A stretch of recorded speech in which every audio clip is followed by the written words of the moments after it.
Hello, my name is Im, and welcome back to my channel. Alright guys, it's time for Doctor Who. Quite excited to get into this episode. That episode was quite good.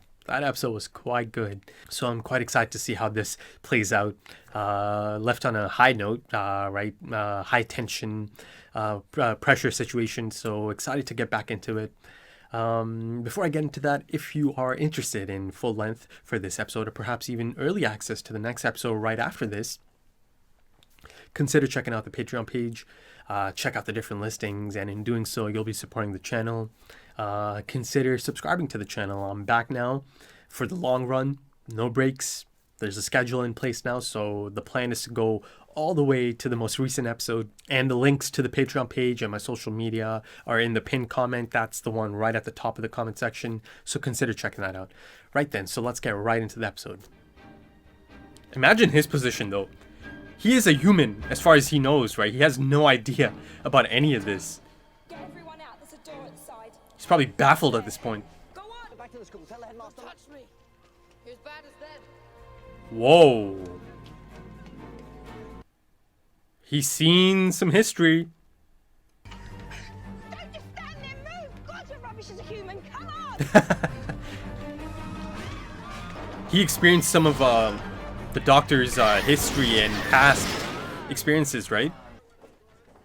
Gotta find that watch. She's starting to, yeah, she understands that there is something about John Smith at this point.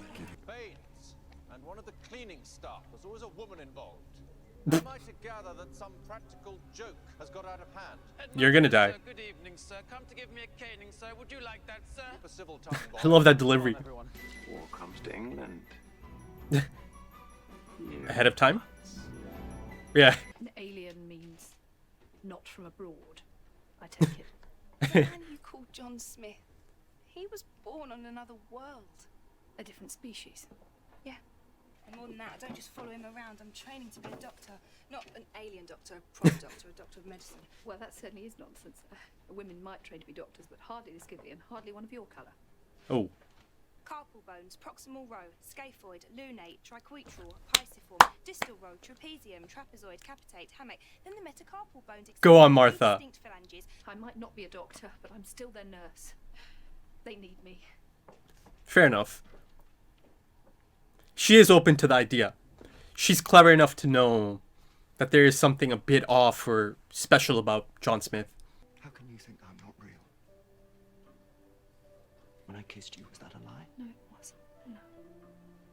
But this doctor sounds like some romantic lost prince. Huh. Would you run with that? You're gonna mean the difference between life and death for us. Not for you and me. What are you babbling about? Because they make it to next year. Battle together. We fight alongside.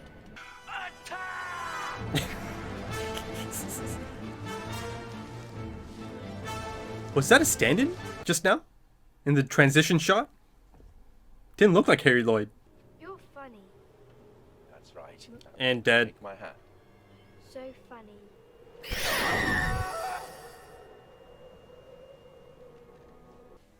The blue box. You dreamt of a blue box. I'm not. I'm John Smith. That's all I want to be. John Smith. With his life. And his job. And his love. Why can't I be John Smith? Isn't he a good man? Yes, he is. Why can't I stay? What am I then? Nothing. I'm just a story. Oh man. You have to feel for him. You're this doctor's companion. Can't you help? What exactly do you do for him? Why Whoa. does he need you? Because he's lonely. And that's what you want me to become. Oh. And because I was so scared. Well, the doctor. Why? Because I've seen him.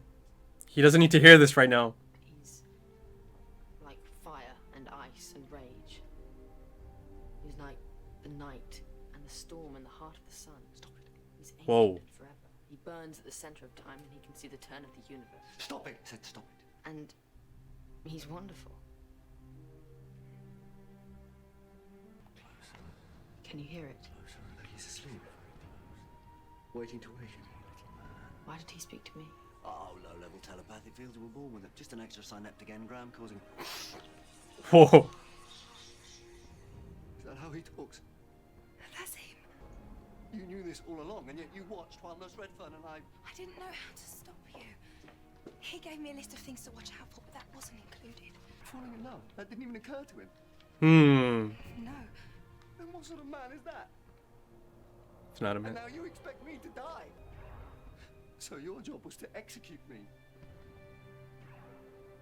He is everything. He's just everything to me, and he doesn't even look at me, but I don't care. Because I love him to bits. And I hope to God he won't remember me saying this. Then it all ends in destruction. I know Whoa, it to look the at end. this. Those creatures would live forever. To breed and conquer war across the stars. For every child. Martha, Timothy, would you leave us alone, please?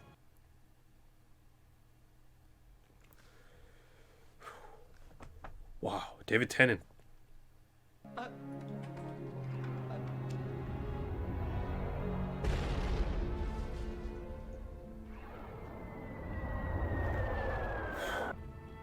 There's some phenomenal acting on display here. He won't love you. If he's not you, then I don't want him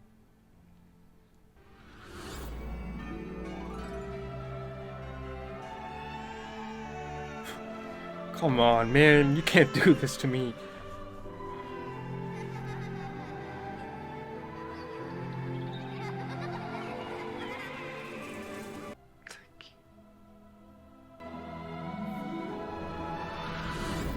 Did you see? Wow. The Time Lord has such adventures, but he could never have a life like that. And yet I could.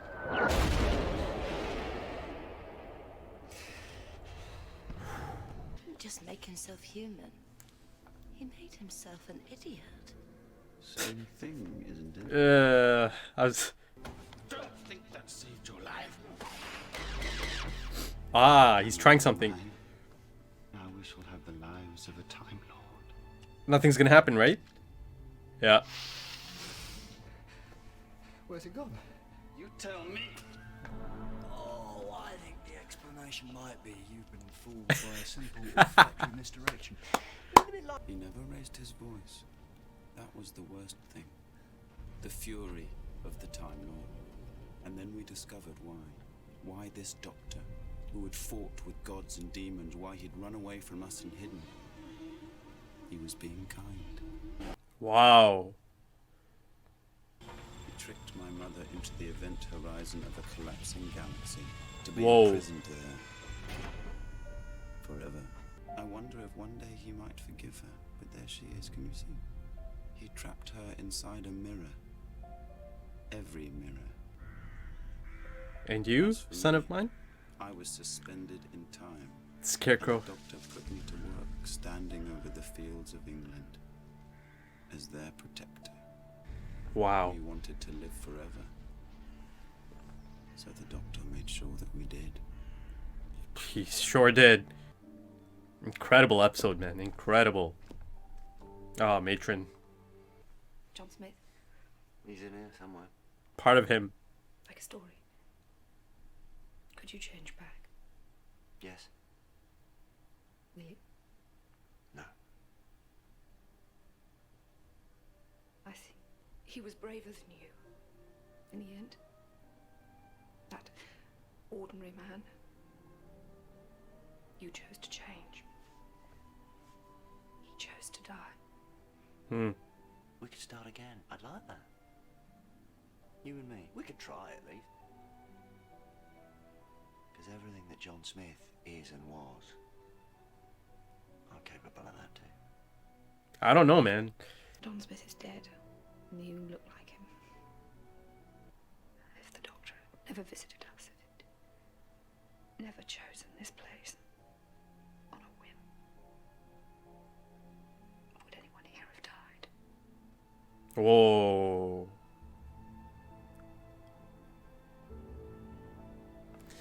Death and destruction in his path. Wow.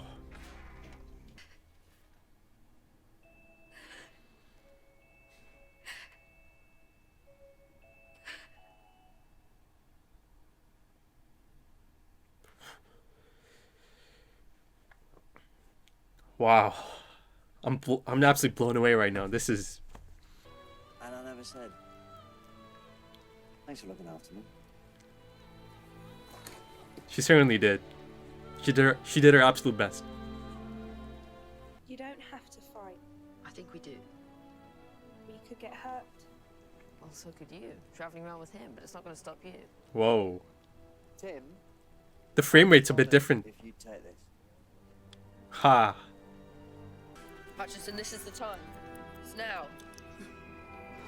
To the right! To the right!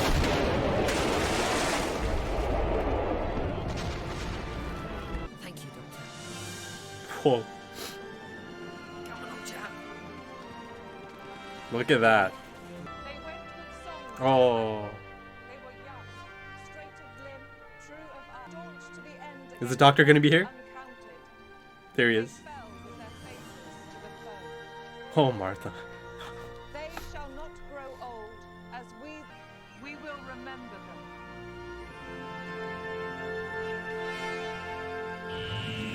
Wow.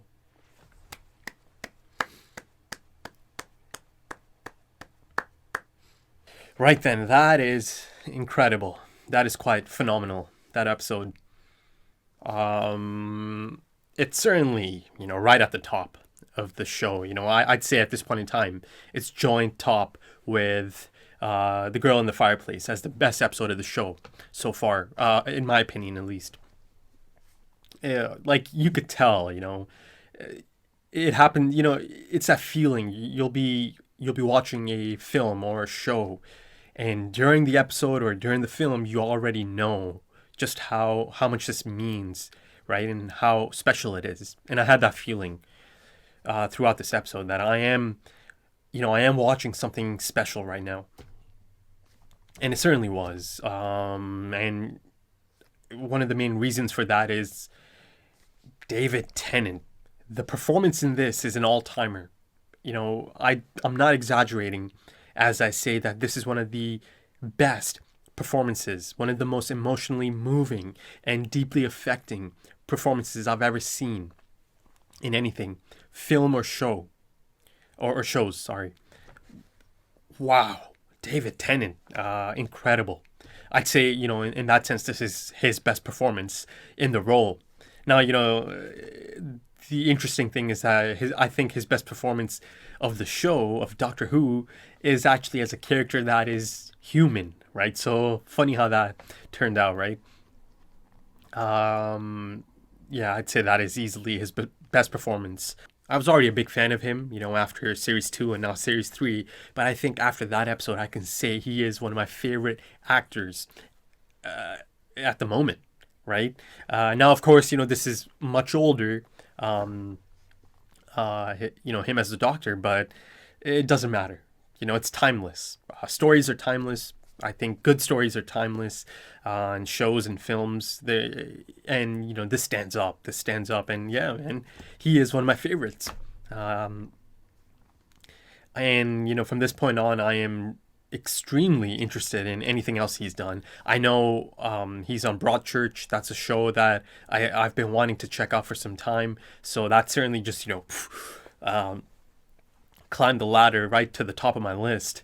So definitely need to check that out, and I'll definitely look into some of the other stuff he's in. Phenomenal, man. I'm really not exaggerating that this performance, it just had such a major effect on me. That sadness, that anguish, that fear as John Smith, and having to face this situation.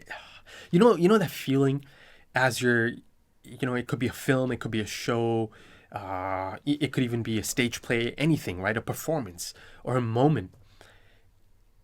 That moment you see something and right then and there that this moment is going to stick with you for a long, long time.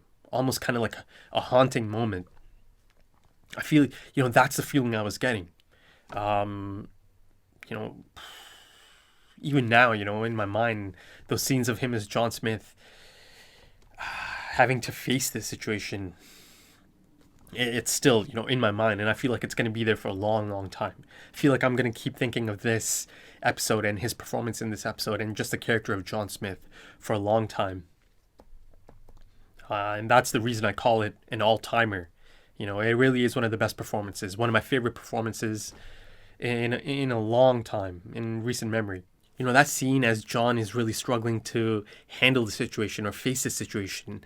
And then Joan starts reading from the diary, right? And starts telling him the outcome of, letting these aliens have the watch. The look on his face. Oh my God.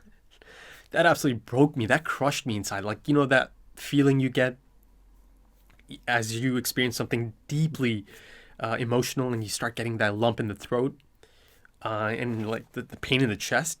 Oh, seeing David Tennant in those moments. Yeah, damn, I'm getting emotional just thinking back to that. Yeah, as the shot's kind of cutting back, from Joan to John, and he slowly starts breaking.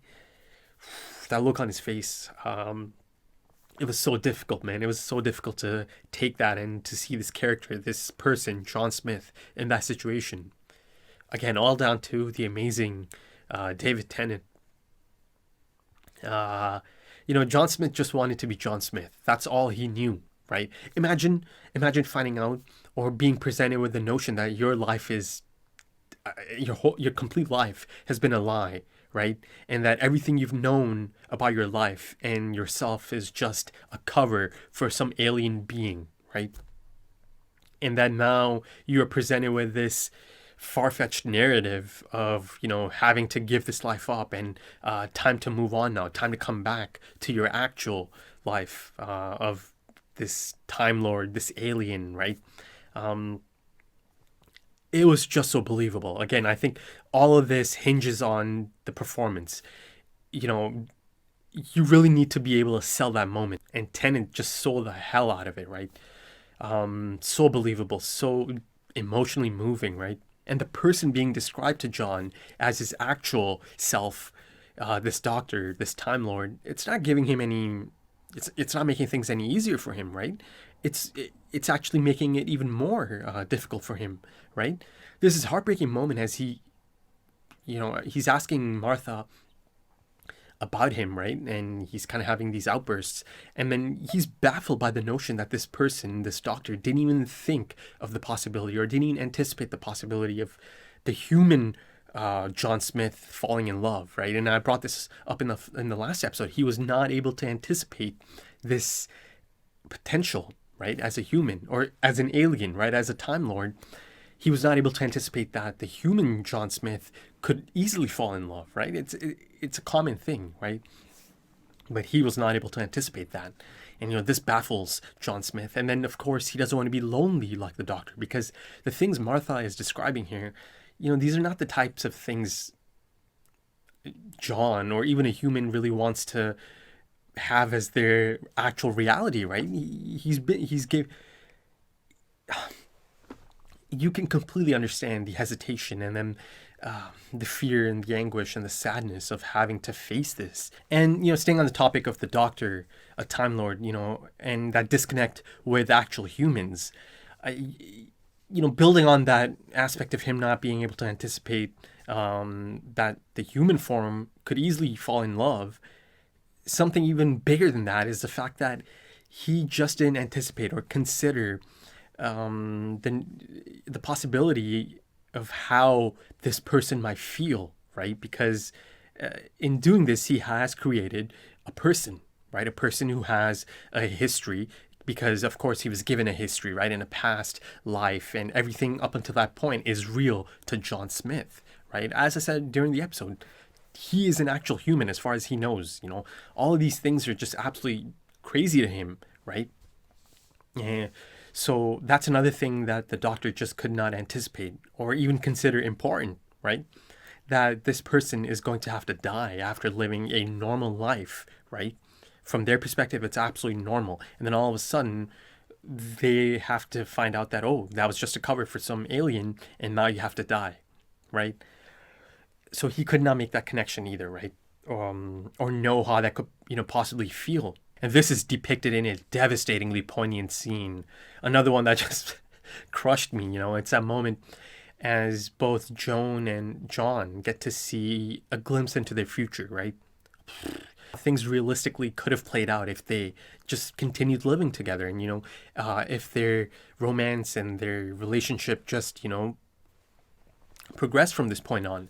That was a realistic depiction of how it could have played out, right? So that made it even tougher, right? Again, that's a disconnect, right? The Doctor just wasn't able to anticipate these feelings of the human John Smith, right? And the connections he was going to build, even in that short, period of time. So he saw this, yet he still ended up making the choice to give it all up, right? If it wasn't hard before, imagine after seeing that, a glimpse of the life he could have with Joan, someone he loves. But yeah, John Smith, he decided to give that up, right? And Joan believed that he was actually braver than the Doctor. So, in that sense, true character can be expressed through a choice and dilemma, right? How a person chooses to act under pressure or in the face of fear is who he or she truly is, right? The greater the pressure, the truer and deeper the choice to that character, right? And that's John Smith. He made the choice, the incredible choice, the brave choice to give it all up, right?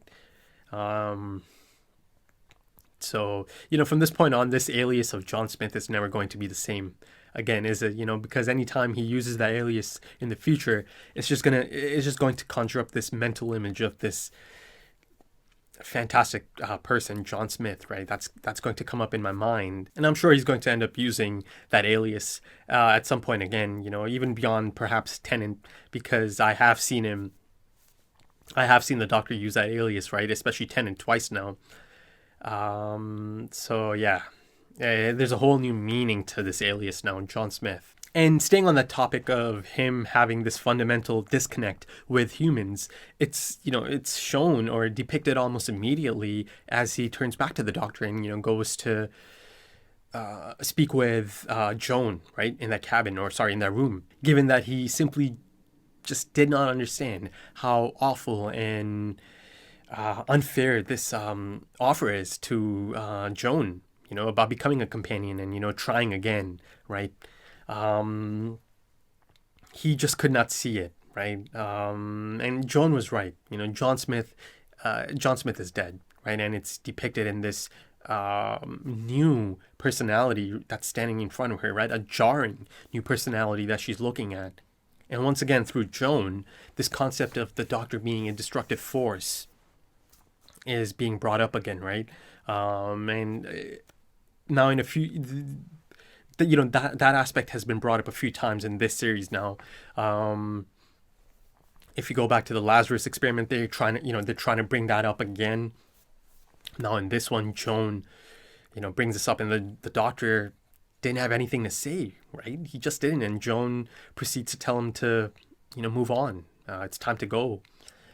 Please leave, I think she said. And then, of course, there's that scene, the fury of the Doctor, perhaps one of the best scenes of the entire show so far, in these first 3 seasons, or in this first 3 series. I thought that was a fantastic scene. His punishment that he dished out to the family of blood, right? Again, the wrath or the fury of the Doctor, the Time Lord. In this case, this legendary alien, the Time Lord, a god, perhaps even a dark god in this moment, or some could see him as a dark god, right? And I thought, getting Baines to narrate that scene, I thought that was just so effective, right? A bit of a chilling scene, showing us each member get their punishment one by one. They certainly get to live on forever. He certainly made sure of that. No mercy at this point. His mercy was to hide. That was his mercy, right? And Baines realized that at the end, or son of mine, I should say. the juxtaposition here, it was quite effective, right? Going from this happy-go-lucky, goofy doctor, right, that side of Tennant's doctor, to this, fury of the doctor, right? And once again, Tennant just sells it, right? There's this, you see this every now and then, he goes into this mode, or he starts having this blank expression, right? Almost kind of like looking down at these people that he is dishing out the punishment to. And you see that throughout this scene, right? And Baines, or a son of mine, even mentioned that, the fact that he didn't even lose his temper, or he didn't get loud, that was one of the most, annoying things about it. And again, there was also a quick flash of him in the Christmas special, right? That look as the fire is just kind of raging behind him. So, yeah. I've seen both sides of the Doctor, right? And they've done that a few times for Tennant, right? He'll go from that goofy, lovable Time Lord to this type of unforgiving god, right? Alien god, Time Lord. Wow, great scene. Just, there's so many amazing scenes in this. It really is right up at the top as one of the best episodes. So in the last episode, I brought up the notion of how even clearly good people, people like John Smith, are not exempt from the prejudice of their era, right? Those are the times, and these good people are not exempt from it, right? It's the norm of that time. And you see once again in this episode, perhaps the most good-hearted person, Nurse Joan, is also not exempt from prejudice, right? Once again, those are the times. And I like how the show, or the writing, or the writers, or the showrunner handled that topic over these two episodes. It didn't become the main aspect of Martha's storyline over these two episodes, but it was, I think it did a good job of, touching on that aspect. And they didn't tippy-toe around that. And I absolutely loved Martha's clapback. And, not in the sense that it was against Nurse Joan, but overall, right? Because, like I said in the in the last episode, that, those 2 months, they must have been frustrating and difficult for Martha, right? Martha specifically. She must have had her share of patronizing dismissals, right? So I thought it was a great scene to have Martha stand up for herself, right? More so, taking it out after 2 months of getting this kind of treatment, right? And demonstrating it through her expertise or her medical knowledge, right? So reasserting her sense of self, after having to put up, with a lot of this stuff for the past 2 months. So I really like that scene. And of course, speaking of Martha, she was just great in this episode. The actress playing Martha. Though I still think that this infatuation she has with the Doctor, and, at this point she's gone and full out just admitted that, she loves him to bits. I still feel like it's a bit misplaced, or feels a bit out of place for this specific character. But the thing I do like about this is that she is realistic about this. She knows it's not going to go down that path, right? Most likely. And, speaking of acting, beyond Tennant, I thought Nurse Joan, or the actress playing Nurse Joan, was quite good. Of course, Martha, the actress playing Martha, was good. Harry Lloyd, I really liked his performance in this one. He really got the spotlight in this one. I just love the cadence in his tone, and he really sold it that his body's been overtaken by this foreign alien, right? So I really quite enjoyed that performance. It was funny, it was different, it was unique. I quite enjoyed it. So it was a memorable alien performance, or enemy, for the show, I'd say. And they even had a great little mini arc for, Hutchison and Tim, right? Opposite ends of the scale, but you see how they come to, depend on each other the year after, and, perhaps do end up becoming friends, right? You can see then and there that there is trust there now. So I love that that story arc they had in there. And Tim was such a wonderful character. Again, one of the most memorable 1 or 2 episode characters to show up, especially because I know the actor, or I know him as Jojen Reed, so yeah, that made it even sweeter. Now, the Doctor did say, John Smith is still part of him, so I hope, these experiences as John Smith and being a human, and you know, that anguish, that sadness, that fear John Smith had. I hope the Doctor can retain some of that and, you know, kind of know or call back on that experience and, you know, apply that to his future interactions with humans, right? So he can understand them a bit better, right? To close some of that disconnect, that gap. So yeah, amazing. I thought that was just phenomenal. I know I'm sounding like a broken record, but yeah, that's an all-timer by Tennant. So if you enjoyed it, consider dropping a like, consider dropping some comments, give me your thoughts. Perhaps consider sharing this. And if you are interested in full length or perhaps early access to the next episode right now, consider checking out the Patreon page. And in doing so, you'll be supporting the channel. So I've just seen an amazing performance by Tennant. You know, it's going to take some topping. So if I can get anything better than this, then I'm in for a treat, you know. So I'm quite excited to continue this journey. Yeah. So thanks for joining me for this one. I hope to see you soon. Take it easy.